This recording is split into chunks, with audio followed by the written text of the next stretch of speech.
Everyone, welcome back to my channel. I hope you all are well, and today's topic, bank reconciliation statement. So what is a bank reconciliation statement and why needed bank reconciliation statement? So friends, bank reconciliation बनाने है क्यों बनाया जाता है? तो सबसे पहली बात कि आपको नाम से पता चल रहा है bank reconciliation statement. So that means कि बैंक से जो भी नाम से मैं आपको बता रही हूँ, सिर्फ नाम का मीनिंग कि बैंक से रिलेटेड जो भी ट्रांजेक्शन है उसको रिकंसाइल किया जा रहा है, यानी कि दोबारा से उसको ठीक किया जा रहा है. कंसिलेशन जो जैसे होता है ना, कंसीलर मीन्स की छुपाना उसको, किसी भी दाग या धब्बे को. तो इसी तरीके से जो भी गलतियां हुई हैं किस किस के बीच में, फॉर्म और बैंक के बीच में जो भी ट्रांजेक्शन हुआ है और वो मिसमैच हुआ है, उसको मैच करने के लिए हम बैंक रिकंसिलिएशन स्टेटमेंट बनाते हैं. मैं आगे और भी आपको बताऊंगी, क्योंकि सबसे पहले क्या होता है कि मैं आपको जरा जल्दी में आपको समझा देती हूँ कि हर एक फॉर्म बैंक में अपना करंट अकाउंट ओपन करवाती है. करंट अकाउंट ओपन करवाती है इसलिए है ताकि लॉट्स ऑफ ट्रांजेक्शन एक सिंगल डे में किया जाता है. एक फॉर्म या कंपनी करती है, तो वो कंपनी जो लॉट्स ऑफ ट्रांजेक्शन एक सिंगल डे में करती है, तो वो जो भी मतलब ट्रांजेक्शन की जो फी है वो ना लगे, इस चार्ज जो है वो ना लगे, इसलिए हर फॉर्म बैंक में करंट अकाउंट ओपन करवाती है. और नॉर्मल पीपल है जैसे मैं, आप या कोई भी पर्सन, वो बैंक में सेविंग अकाउंट ओपन करवाता है. क्योंकि सेविंग अकाउंट ओपन करवाने के पीछे का क्या है लॉजिक है कि भाई उसमें बैंक कुछ चार्जेस लेती है. अगर आप एक महीने में अगर सब ट्रांजेक्शन करते हो तो कुछ ना कुछ वो चार्ज लेती है, और आप लोगों को पता होगा. तो मैं आपको ये चीज बताऊंगी. और सबसे मोस्ट इम्पोर्टेंट चीज की जब भी ट्रांजेक्शन यहाँ पे जब भी हम ट्रांजेक्शन ये करेंगे तो वो किसके फेवर में करेंगे? मोस्ट इम्पोर्टेंट, किसके फेवर में? Always favour bank. का मतलब ये है कि अगर किसी भी रीजन से बैंक में कोई इंटरेस्ट, सपोज इंटरेस्ट क्या है कि वो चार्ज हुआ, ठीक है, मतलब जैसे मान लो कि इन्वेस्टर है यानी फॉर्म है, उसने क्या किया कि कहीं इन्वेस्ट किया है, तो उसका इंटरेस्ट आपको मिल गया और आपको पता नहीं है. बैंक में इंटरेस्ट की वजह से वहां पे क्रेडिट हो गया, यानी कि पासबुक में क्रेडिट हो गया, और आपने उसकी कोई खबर ही नहीं है, तो आप उसको कोई कुछ किया ही नहीं है. तो यानी कि आप इसकी वजह से वहां पे जो बैंक का बैलेंस है वो ज्यादा होगा और आपका जो कैश बुक है उसका बैलेंस क्या होगा, वो कम रहेगा. तो इसको बराबर करने के लिए क्या करेंगे कि बैंक ने जब ज्यादा किया है तो जो फॉर्म है वो भी अपना जो बैलेंस है यानी कि जो भी इंटरेस्ट है उससे ज्यादा कर देगा, यानी कि यहाँ से वो यहाँ करेगा, इट मीन्स कि वो ऐड करेगा. तो कहने का मतलब ये है कि जो भी ट्रांजेक्शन है वो बैंक के पॉइंट ऑफ व्यू से किया जाता है, ना कि कस्टमर अपने कैश बुक के पॉइंट ऑफ व्यू से करता है. ठीक है, तो यहाँ पे देखो, every form open current account bank में. ठीक है, तो यहाँ पे मैं बात करती हूँ बैंक, यहाँ पे है फॉर्म. ठीक है, फॉर्म.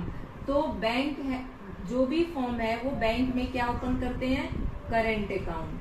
ठीक है, करंट अकाउंट. और जो भी ट्रांजेक्शन बैंक और फॉर्म के बीच में होता है, तो बैंक उस ट्रांजेक्शन को, यानी बैंक हर एक फॉर्म का जो सेपरेट अकाउंट है वो ओपन करता है बैंक में.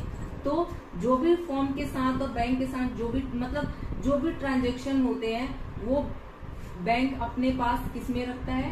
पासबुक में, जिसको कहते हैं हम पासबुक. ठीक है, और जो भी ट्रांजेक्शन किया जाता है वो फॉर्म अपने पास किस बुक में रखता है, तो उसको बोलते हैं कैश बुक. कैश बुक आपको ये पता होगा, कैश बुक, क्योंकि इस प्रीवियस 11th क्लास की जो प्रीवियस चैप्टर है उसमें आपने किया होगा कैश बुक. कैश बुक में 2 कॉलम होते हैं ना, आप देखो कैश बुक में कौन कौन से कॉलम होते हैं. एक तो यहाँ पे कैश का और दूसरा बैंक का. ठीक है, यहाँ भी ऐसे ही कैश का और बैंक का. तो देखो, जो फॉर्म में कैश बुक का जो बैलेंस होता है डेबिट बैलेंस, वो फेवरेबल होता है, फेवरेबल बैलेंस होता है, ठीक है, यानी कि ये पॉजिटिव बैलेंस होता है, ठीक है। और क्रेडिट बैलेंस होता है, इसका मतलब कि वो नेगेटिव बैलेंस होता है, यानी अनफेवरेबल बैलेंस होता है, अनफेवरेबल, FAVOUR, अनफेवरेबल, या इसको क्या बोल सकते हैं, बैंक ओवरड्राफ्ट, यानी कि ये क्या होता है, नेगेटिव बैलेंस होता है, इसी को नेगेटिव बैलेंस भी कहते हैं, ठीक है। सेम इसी तरीके से जो पासबुक का है, तो फ्रेंड्स ये है परफॉर्मा, जैसे इसको यहाँ पे क्या बैंक रिकंसिलिएशन स्टेटमेंट, यानी कि इसको BRS भी बोलते हैं। इसका परफॉर्मा है पर्टिकुलर, उसके बाद plus items and minus items, और यहाँ पे रुपीस लिखेंगे। यहाँ पे कुछ आइटम्स हैं जो यहाँ पे ऐड करेंगे और यहाँ पे लेस में एक एक करके मैं आपको समझाऊंगी। और एक चीज और, डेबिट बैलेंस फेवरेबल बैलेंस होता है एज पर कैश बुक, यानी कैश बुक का जो डेबिट बैलेंस है वो पॉजिटिव बैलेंस होता है। और अगर मैं बात करूं कि क्रेडिट बैलेंस, तो कैश बुक का क्रेडिट बैलेंस होता है वो नेगेटिव अनफेवरेबल, या फिर इसको बैंक ओवरड्राफ्ट बोलते हैं, यानी कि बैंक ओवरड्राफ्ट, यानी कि ये अनफेवरेबल बैलेंस होता है।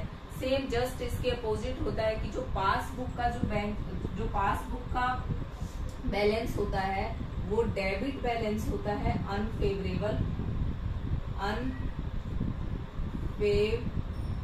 अनफेवरेबल और बैलेंस, या फिर इसको नेगेटिव बैलेंस बोलते हैं।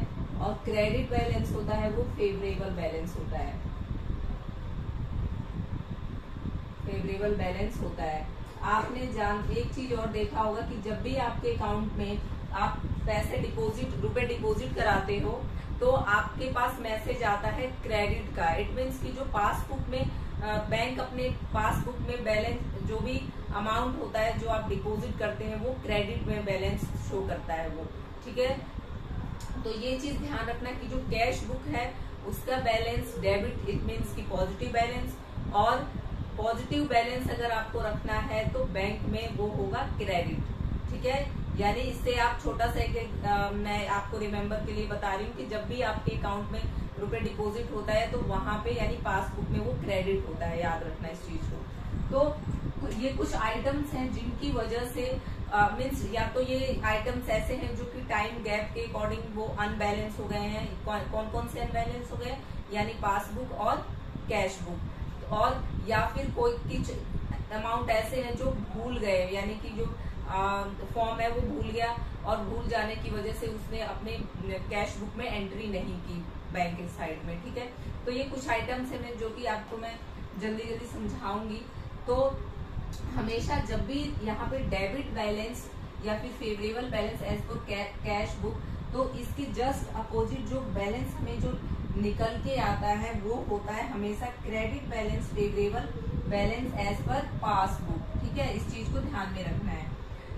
तो यहाँ पे डेबिट बैलेंस होगा फेवरेबल बैलेंस, जब रिजल्ट आएगा तो वो होगा credit balance favourable balance as per passbook, ठीक है। तो सबसे पहले कौन कौन सी चीजें हैं जो हमें ऐड करनी होती है हमें इन द फॉर्म, तो हम यहाँ बात करेंगे फॉर्म। और एक चीज जो मैंने पहले आपको मैं बता चुकी हूँ कि जब भी कोई भी चीज मैच करते हैं, यानी कि जो भी अमाउंट है कम या ज्यादा हो गया, तो हम पासबुक के अकॉर्डिंग मैच करते हैं। अगर पासबुक में वो ज्यादा अमाउंट है तो हम अपने कैश बुक के बैंक साइड में हम उस अमाउंट से ज्यादा लिखेंगे। अगर पासबुक में कोई भी चीज, अगर कोई किसी भी अमाउंट से वो कम बैलेंस दिखा रहा है तो हम भी अपने पासबुक में उस बैलेंस को कम में लिखेंगे। तो सबसे पहले क्या है कि देखो, फर्स्ट है चेक, जो भी हमारा फेवरेबल बैलेंस है वो हम यहाँ पे लिखेंगे, ठीक है, यहाँ पे हम लिख देंगे। उसके बाद सबसे पहले ऐड क्या करेंगे, ऐड करने वाली कुछ चीजें हैं जो ऐड करेंगे और कुछ चीजें हैं जो लेस करेंगे। किसमें, पासबुक में, सॉरी कैश बुक में। तो देखो, फर्स्ट है चेक इशूड और drawn but not eight presented for the payment. इसका मतलब है कि चेक इशू हो गया, यानी कि जो चेक है, फॉर्म ने चेक इशू कर दिया, यानी कि किसी पर्सन को दे दिया या क्रेडिटर को चेक काट कर दे दिया, तो ये क्या करता है, सपोज मैं यहाँ पे थोड़ा सा मैं आपको बताती हूँ कि जैसे मान लीजिए ये बैंक है, ये पासबुक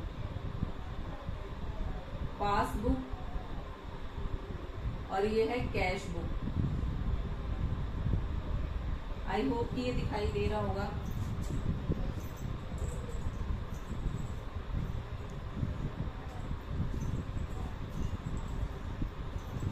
तो सपोज इसमें जो बैलेंस है वो मैं मान के चलती हूँ 20,000 रुपए से है, 20,000 रुपए, यानी दोनों बैलेंस अभी भी क्या है, इक्वल है। बट अब क्या हुआ कि फॉर्म ने क्या किया कि अपने बुक्स में 1,000 रुपए का इसने चेक काट कर दिया और यहाँ से इसने कम कर दिया। इसका मतलब यहाँ पे ये 19,000 रुपए बैलेंस रह गया। बट अभी क्या हुआ कि but not eight presented by for payment, और पेमेंट बट उसने फॉर्म ने तो अपनी बुक्स में एंट्री कर दी, भाई 1,000 रुपए से उसने चेक काट के 1,000 कर दिया और वो अपनी बुक में कम करके लिख दिया। पर वो जो जिस पर्सन को उसने चेक काट कर दिया था वो बैंक में गया ही नहीं, वो भूल गया, वो 4-5 दिनों के लिए वो भूल गया। तो भाई जब वो बैंक के पास गया ही नहीं, जो चेक है उसने डिपॉजिट किया ही नहीं बैंक में, तो वो जो फॉर्म है उसके अकाउंट से वो पैसा तो गया नहीं, क्रेडिट तो डेबिट तो हुआ नहीं। तो इसका मतलब ये है कि यहाँ पे तो यहाँ पे बैलेंस ये कितना है, 20 का 20,000 ही है। तो अब इसको मैच करने के लिए क्या करेंगे कि जो फॉर्म है वो दोबारा से इसमें 1,000 रुपए ऐड कर देगा, ठीक है। तो जब दोबारा से 1,000 ऐड कर देगा तो फिर से जो इनका बैलेंस है वो दोनों इक्वल हो जाएगा, ये भी और ये भी, ठीक है। तो आई होप आपको समझ में आया होगा ये फर्स्ट पॉइंट, ठीक है। सेकंड है interest allowed by bank not recorded in cash book. इसका मतलब ये है कि जो फॉर्म है उसने करंट अकाउंट ओपन किया है, तो उसमें उसके अकाउंट में पैसे कुछ ज्यादा हैं, ठीक है, सपोज करते हैं कुछ ज्यादा पैसे हैं, तो बैंक क्या करता है कि उस रुपए पे वो इंटरेस्ट किसको दे देता है, मतलब किसके अकाउंट में डाल देता है, जो फॉर्म है उसके अकाउंट में। तो यहाँ पे क्या हो गया कि अब ये मान के चलते हैं कि इनका बैलेंस बराबर है, फिर 500 रुपए से इसने बैंक ने अपने बुक में ऐड कर लिया। क्यों ऐड किया, क्योंकि ये इंटरेस्ट का पैसा फॉर्म को मिला है, तो फॉर्म का जो पासबुक है उसमें 500 रुपए से ऐड कर दिया। बट क्योंकि फॉर्म को तो पता ही नहीं है कि भाई उसने 500 रुपए, क्योंकि वो एक्चुअली आज का टाइम में भाई मैसेज आ जाते हैं, बट उसने ध्यान नहीं दिया और वो 3-4 दिन का गैप हो गया। तो 3-4 दिनों तक क्या हुआ कि उसके पास वो चीज पता ही नहीं चला कि वो 500 रुपए से डेबिट भी हुआ है, सॉरी क्रेडिट हुआ है, पासबुक क्रेडिट हुआ है 500 रुपए से। तो यहाँ पे फिर से क्या हो गया, यहाँ पे हो गया 20,500 और यहाँ पे बैलेंस कितना रह गया, सिर्फ 20,000। तो अब क्या होगा कि फॉर्म भी अपने अकाउंट में यानी कि अपने पासबुक के बैंक साइड 500 रुपए से एंट्री कर देगी, ठीक है। तो इसी यहाँ पे दोनों बैलेंस है वो बराबर हो जाएंगे। तो यानी बैंक रिकंसिलिएशन स्टेटमेंट में इसका मतलब ये है कि जहाँ पे बैलेंस अनबैलेंस हुआ है उसी को मैच करना होता है। अब देखो, अब ये भी 20,500 हो गया और ये भी 20,500 हो गया, तो हमारा ये सेकंड पॉइंट भी क्लियर हो गया। Third point, amount directly deposit by the customer in are bank account. इसका मतलब है कि कुछ कस्टमर ऐसे हैं फॉर्म के जो फॉर्म को इन्फॉर्म किए बिना ही वो सीधे बैंक में पैसा जमा कर देते हैं। अब बैंक में जब पैसा जमा करते हैं तो बैंक में तो क्रेडिट हो जाता है, यानी जिस भी अमाउंट से, सपोज यहाँ पे 500 रुपए ही है, 500 रुपए से 500 रुपए उसने कस्टमर ने क्या किया कि ऐड कर दिया। यानी ऐड किससे किया, क्योंकि कस्टमर खुद ही जाके और वहां पे चेक डिपॉजिट कर दिया। जो कस्टमर है वो उसमें मतलब बैंक में डिपॉजिट कर दिया, तो पासबुक में क्रेडिट हो जाएगा यानी बढ़ जाएगा। और सेम यहाँ पे क्या है कि इसको तो पता ही नहीं है, क्योंकि जो फॉर्म है तो फॉर्म को पता ही नहीं है, तो उसने कोई एंट्री नहीं की है। तो अब क्या है, जब उसको पता लगा तो उसने क्या किया, 500 से इसे यहाँ पे एंट्री कर दिया। तो फिर से क्या हुआ कि दोनों का बैलेंस है वो मैच हो गया। यहाँ पे 20,500 और यहाँ भी 20,500। ठीक है, आई होप आपको समझ में आ रहा होगा फ्रेंड्स। फोर्थ पॉइंट है interest and dividend collected by bank on traders investment. It means कि कई बार क्या होता है कि जो ट्रेडर्स होते हैं यानी कि जो फर्म है वो कहीं और अपना पैसा इन्वेस्ट किया हुआ होता है, तो उसका जो उसने इन्वेस्ट किया है वो उसका इंटरेस्ट है या फिर कुछ भी आप समझ लो, इंटरेस्ट या फिर डिविडेंड, वो बैंक में उनके अपने आप ही आ जाता है। तो इट मीन्स कि मान लो कि 1,000 रुपए उसको इंटरेस्ट मिला, तो यहाँ पे बैंक ने अपने पासबुक में तो 1,000 रुपए से जो क्रेडिट कर दिया अपने अमाउंट को, है ना।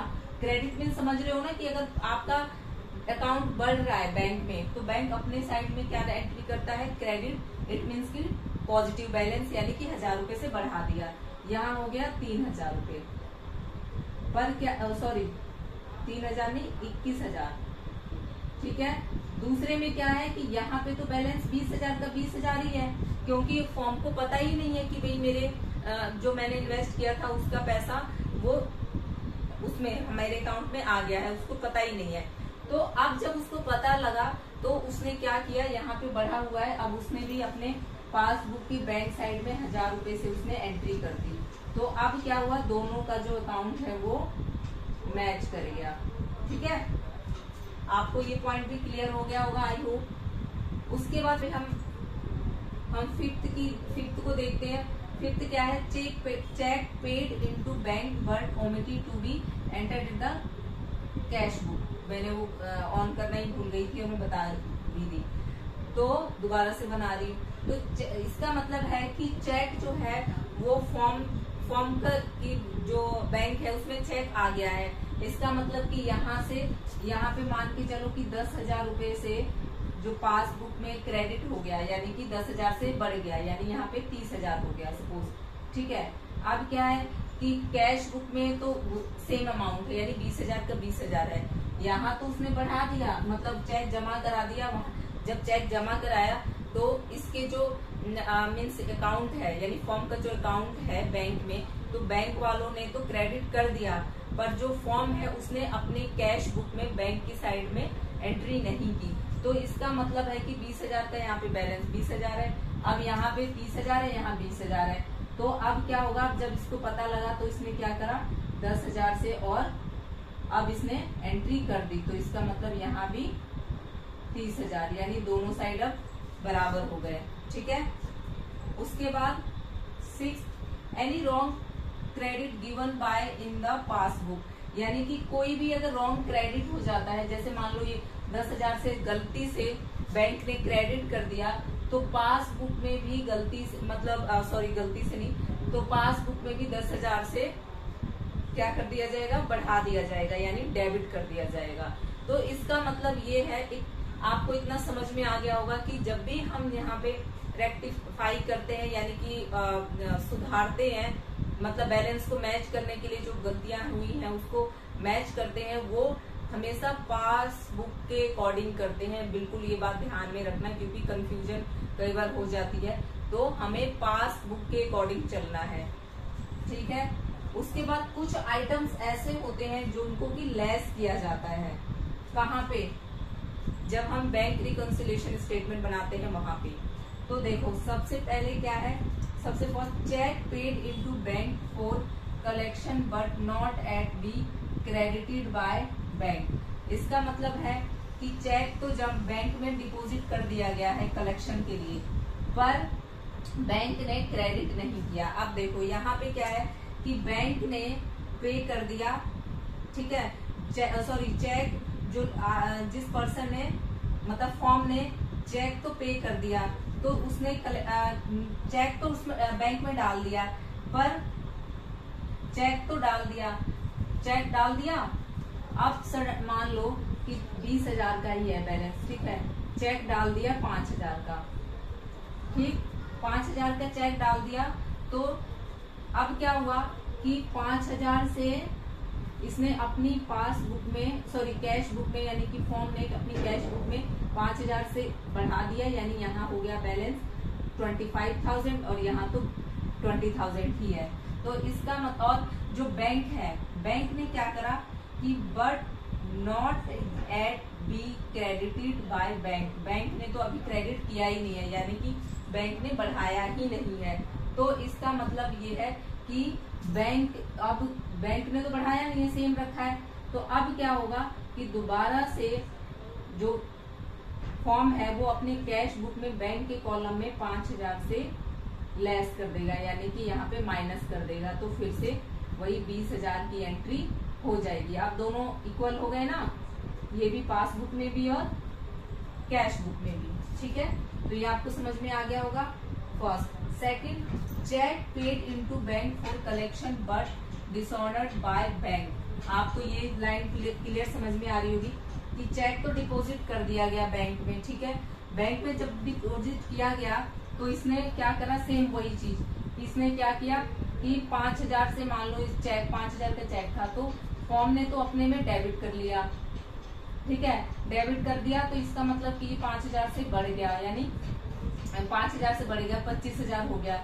बट जो बैंक है उसने तो डिसऑनर कर दिया। क्यों कर दिया भाई, कोई भी रीजन हो सकता है, उसके बैंक जो जिसने चेक काट के दिया था, जो भी डेटर था, तो उसके अकाउंट में पैसे ही नहीं थे। तो अब क्या है कि फिर से मिसमैच हो गया। तो इसका मतलब कि यहाँ इसने, क्योंकि बैंक ने तो कोई एंट्री ही नहीं की है, उसने डिसऑनर कर दिया, चाहे वो नाम की स्पेलिंग गलत हो या व्हाटएवर कुछ भी हो। तो अब क्या करेंगे, यहाँ 5,000 से बढ़ा हुआ है, फिर से क्या करेंगे 5,000 से सेम चीज वही लेस कर देंगे। लेस कर देंगे तो दोनों साइड का जो बैलेंस है वो मैच कर जाएगा। Third, direct payment made by bank according to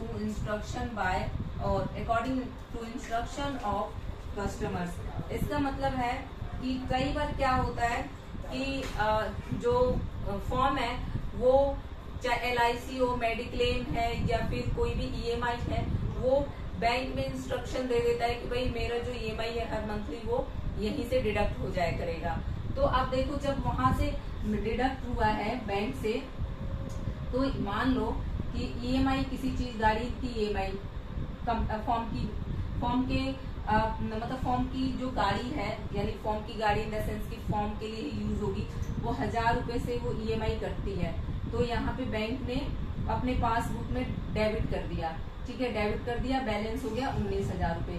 पर कैश बुक में जो बैलेंस है वो अभी भी कितना है, 20,000 है। इसका मतलब कि 1,000 रुपए से मिसमैच हो रहा है दोनों का बैलेंस, यानी बैंक का, यानी पासबुक का और कैश बुक का।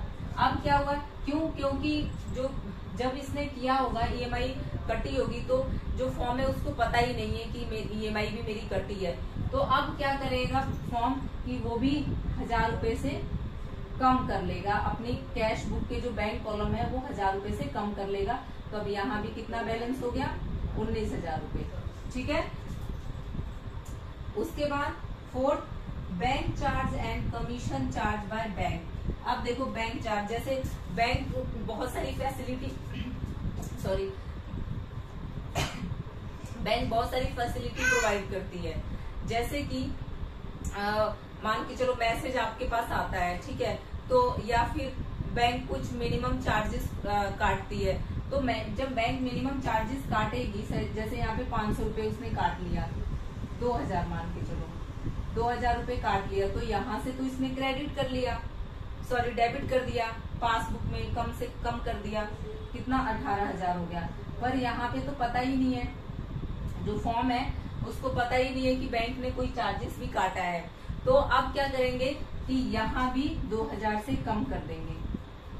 जब 2,000 से कम करेंगे तो दोनों का बैलेंस 18,000 आ जाएगा। फिर cheque issue but omitted to be recorded in the cash book. अब चेक इशू कर दिया, ठीक है, चेक इशू कर दिया पर उसने कैश बुक में एंट्री नहीं की। अब चेक इशू जब किया तो बैंक ने वहां पे क्या कर दिया होगा, डेबिट कर दिया होगा। सपोज यहाँ पे उसने 10,000 का चेक काट दिया। अब चेक काट दिया तो बैंक ने तो भाई लेस कर दिया, डेबिट कर दिया। बट फॉर्म है, फॉर्म को cheque issued but omitted to the recorded to cash book. ठीक है, अब देखो यहाँ पे है ना कि चेक तो चेक काट दिया, इसका मतलब ये है कि बैंक ने अपनी तरफ से कम कर लिया, बट कैश बुक में रिकॉर्डिंग ही नहीं हुई। यहाँ पे सेम बैलेंस है 20,000 का 20,000। तो अब देखो यहाँ पे 10,000 बैलेंस है पासबुक में और कैश बुक में 20,000 का है, तो यहाँ से दोबारा क्या मिसमैच हो गया। तो अब चेक जब फॉर्म को पता चलेगा कि भाई मैं भूल गया, तो दोबारा से ये यहाँ पे 10,000 रुपए से ये कम कर लेगा, यानी कि debit side credit side entry कर लेगा। कहाँ पे? पासबुक के बैंक कॉलम में। Last, any wrong debit given by bank in the passbook, यानी किसी भी तरीके से अगर मान लो गलती से भी अगर पासबुक में डेबिट कोई कितने भी अमाउंट से डेबिट हो जाता है, तो दोनों बैलेंस को मैच करने के लिए कैश बुक में भी उतने अमाउंट से क्रेडिट कर लिया जाएगा, यानी कि कैश बुक के बैंक साइड से हम क्या कर लेंगे, क्रेडिट कर लेंगे उतने ही अमाउंट से। अब क्या होगा, जब बैलेंस आएगा आपका इधर का भी बैलेंस जब ऐड करेंगे, यानी पॉजिटिव बैलेंस और फिर नेगेटिव बैलेंस, तो जो बैलेंस आएगा वो पॉजिटिव आएगा और ये आएगा बैलेंस क्रेडिट बैलेंस, यानी कि favourable balance of as per passbook. तो यहाँ पे पासबुक का बैलेंस आएगा। तो ये आई होप फ्रेंड आप लोगों को समझ में आया होगा। So thank you so much and